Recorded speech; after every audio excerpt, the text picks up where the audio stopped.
Hi viewers, welcome to Telugu world.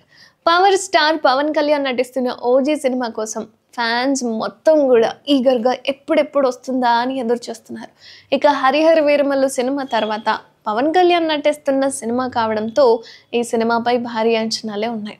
త్వరలోనే ఈ cinema ప్రేక్షకుల ముందుకైతే రాబోతుంది కాబట్టి ఈ సినిమాకి దర్శకత్వం సుజిత్. ఇక power star Pawan Kalyan look అయితే అద్దరిపోయేలా కనిపిస్తుంది. అండ్ డిఫరెంట్ కాన్సెప్ట్తో తెరకెక్కుతున్న ఈ సినిమాపై అభిమానుల్లో కూడా భారీ అంచనాలే ఉన్నాయి. ఇప్పటికే ఈ సినిమా నుంచి విడుదలైన వీడియోలు, సాంగ్స్, పోస్టర్స్ అందరినీ కూడా ఓ భారీ బస్ని క్రియేట్ చేసేలా చేశాయి. ఇక సెప్టెంబర్ 25న అయితే ఈ సినిమా గ్రాండ్గా రిలీజ్ అవుతుంది.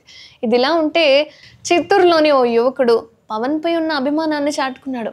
నగరంలోని రాఘవ థియేటర్లో ఓజీ సినిమా మొదటి టికెట్ను అక్షరాల ₹1,00,000 కొనుగోలు చేశాడు. ఇక ఆ ₹1,00,000ను పవన్ ఆఫీస్కు పంపించేందుకు థియేటర్ యాజమాన్యం ప్రయత్నిస్తోంది. ఇక గ్రామాల అభివృద్ధికి ఉపయోగపడేలా ఆ డబ్బును పంపించేందుకు సిద్ధమైంది. మరోవైపు టికెట్ కొన్న అభిమాని శ్రీరామ్ లోచన్ను పవన్ ఫ్యాన్స్ అభినందిస్తున్నారు. అభిమానంతో టికెట్ కొనడమే కాదు, ఆ డబ్బును గ్రామాభివృద్ధికి వాడాలన్న విషయం హర్షణీయమంటున్నారు. ఇక ఓజీ సినిమాకు తమనైతే సంగీతం అందిస్తున్నాడు. ఇక ఓజీ సినిమా నిర్మాతల విజ్ఞప్తి మేరకు టికెట్ ధరల పెంపుకైతే ఏపీ ప్రభుత్వం ఇప్పటికే అనుమతి ఇచ్చిన సంగతి మనందరికీ తెలిసిందే. అలాగే ప్రీమియర్ షోస్కి కూడా పర్మిషన్ ఇచ్చింది. తాజాగా తెలంగాణ ప్రభుత్వం కూడా ఓజీ ప్రీమియర్స్కి గ్రీన్ సిగ్నల్ ఇచ్చింది.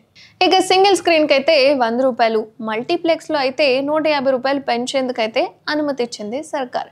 చూడాలి మరి ఓజీ సినిమా ఎటువంటి ప్రపంచనాన్ని సృష్టిస్తోంది అనేది.